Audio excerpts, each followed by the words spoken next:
9ാം ക്ലാസ്സിലെ SCERT social science പാഠഭാഗത്തു നിന്നുള്ള mock ടെസ്റ്റാണ് ഇന്നത്തെ ഓഡിയോയിൽ ഉൾപ്പെടുത്തിയിട്ടുള്ളത്.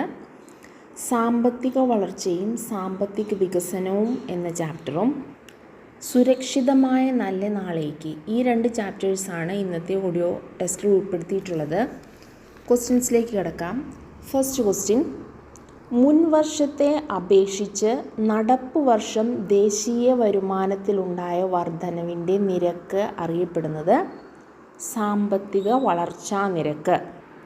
ഭൗതിക ജീവിത നിലവാര സൂചിക പ്രയോഗത്തിൽ വന്ന വർഷം 1979.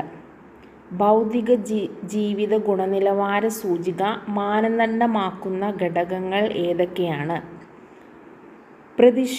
പ്രതീക്ഷിത ആയുർദൈർഘ്യം, ശിശുമരണ നിരക്ക്, അടിസ്ഥാന സാക്ഷരത. മാനവ വികസന സൂചിക തയ്യാറാക്കുന്നതിന് സഹായിക്കുന്ന ഘടകങ്ങൾ ഏതൊക്കെയാണ്? പ്രതിശീർഷ വരുമാനം, സാക്ഷരതയും മൊത്ത സ്കൂൾ പ്രവേശന നിരക്കും, ആയുർദൈർഘ്യവും.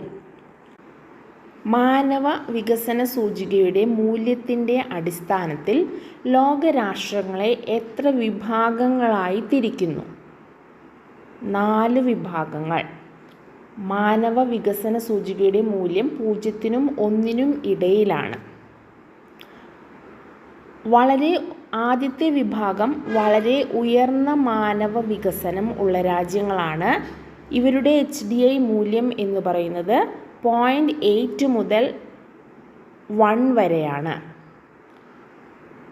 ആദ്യ വിഭാഗം വളരെ ഉയർന്ന മാനവ വികസനം 0.8 മുതൽ 1 വരെ. രണ്ടാമത്തെ വിഭാഗം ഉയർന്ന മാനവ വികസനം 0.7 മുതൽ 0.799 വരെ. മൂന്നാമത്തെ വിഭാഗം ഇടത്തരം മാനവ വികസനം 0.550 മുതൽ 0.699 വരെയാണ്. നാലാമത്തെ വിഭാഗം താഴ്ന്ന മാനവ വികസനം 0.550 താഴെയുള്ളതാണ് നാലാമത്തെ വിഭാഗം. മാനവ വികസന സൂചികയുടെ മൂല്യത്തിൻ്റെ അടിസ്ഥാനത്തിൽ ലോകരാഷ്ട്രങ്ങളെ എത്ര വിഭാഗങ്ങളായി തിരിക്കുന്നു? 4 വിഭാഗങ്ങളായി തിരിക്കുന്നു. മാനവ വികസന സൂചികയുടെ മൂല്യം 0നും 1നും ഇടയിലാണ്. ഓരോ വർഷവും മാനവ വികസന റിപ്പോർട്ട് പ്രസിദ്ധീകരിക്കുന്നത് ഐക്യരാഷ്ട്ര വികസന പരിപാടി UNDP. UNDPയുടെ ഹെഡ് ക്വാർട്ടേഴ്സ് എവിടെയാണ്? ന്യൂയോർക്കിലാണ് UNDPയുടെ ഹെഡ് ക്വാർട്ടേഴ്സ്. UNDP മാനവ വികസന റിപ്പോർട്ട് പ്രസിദ്ധീകരിച്ചു തുടങ്ങിയ വർഷം 1990.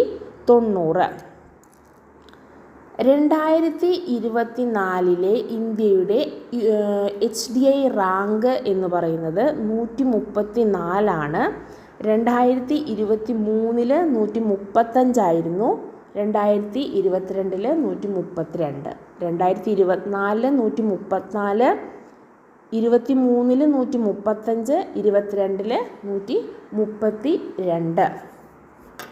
മാനവ വികസന സൂചികയുടെ പൂരകമായി ഐക്യരാഷ്ട്ര സംഘടന വികസിപ്പിച്ചെടുത്ത മറ്റൊരു സൂചിക ഏതാണ്?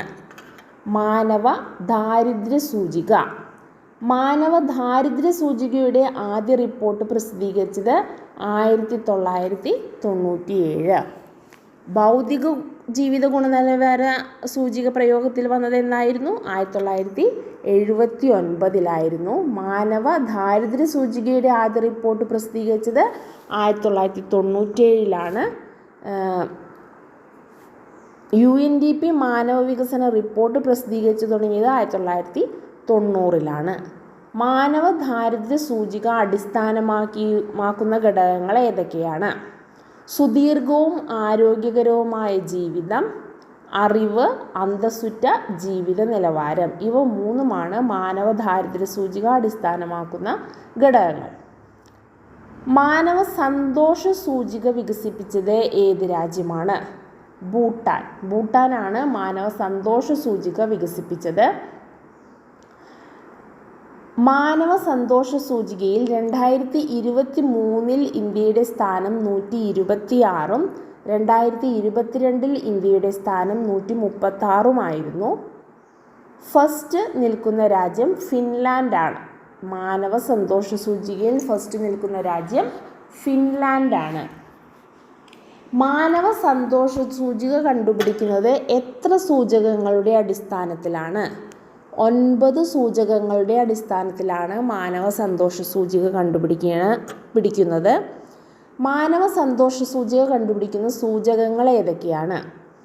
ആരോഗ്യം, ജീവിത നിലവാരം, പ്രകൃതിയുടെയും ജൈവവൈവിധ്യത്തിൻ്റെയും സംരക്ഷണം, സാമൂഹിക ജീവിതവും അയൽപക്ക ബന്ധവും, അഴിമതിരഹിത ഭരണം, സാംസ്കാരിക വൈവിധ്യം, വിദ്യാഭ്യാസം, സമയത്തിൻ്റെ ഫലപ്രദമായ ഉപയോഗം, മാനസിക ആരോഗ്യം.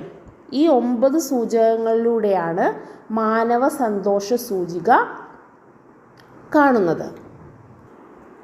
ഗ്രാമപ്രദേശത്ത് ദിവസം എത്ര കലോറി ഊർജം പ്രദാനം ചെയ്യാൻ കഴിയുന്ന ആഹാരം ലഭിക്കാനുള്ള വരുമാനമില്ലെങ്കിലാണ് ഒരു വ്യക്തി ദാരിദ്ര്യത്തിലാണ് എന്ന് കണക്കാക്കുന്നത്?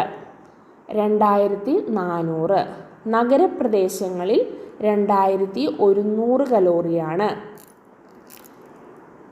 ചില പ്രദേശങ്ങൾ വികസനത്തിൽ മുൻപന്തിയിലും ചില പ്രദേശങ്ങൾ പിന്നാക്കവും നിൽക്കുന്ന അവസ്ഥ അറിയപ്പെടുന്നത് പ്രാദേശികമായ അസന്തുലിതാവസ്ഥ. വരും തലമുറയ്ക്ക് അവരുടെ ആവശ്യങ്ങൾ നിറവേറ്റാനുള്ള കഴിവിൽ കുറവ് വരാതെ ഇന്നത്തെ തലമുറ അവരുടെ ആവശ്യങ്ങൾ നിറവേറ്റുന്ന സമീപനം അറിയപ്പെടുന്നത് സുസ്ഥിര വികസനം. രാജ്യത്തിൻ്റെ വികസനം നേരിടുന്ന പ്രധാന പ്രശ്നമാണ് അസമത്വം. അസമത്വം പ്രധാനമായും ഏതൊക്കെ രീതിയിലാണ്? സമ്പത്തിലുള്ള അസമത്വം, വരുമാനത്തിലുള്ള അസമത്വം, ഭൂപ്രദേശങ്ങൾ തമ്മിലുള്ള അസമത്വം. ശാസ്ത്രീയമായ ഭൂവിനിയോഗ രീതികൾ ഏതൊക്കെയാണ്? കുന്നിൻ ചെരിവുകളെ തട്ടുകളാക്കി ചരിവിൻ്റെ അളവ് കുറയ്ക്കുക, മലമ്പ്രദേശങ്ങളിലെ സ്വാഭാവിക നീർച്ചാലുകൾക്ക് തടസ്സമുണ്ടാകാതിരിക്കുക, ചരിവ് കൂടുതലുള്ള ഇടങ്ങളിൽ നിർമ്മാണ പ്രവർത്തനങ്ങൾ ഒഴിവാക്കുക.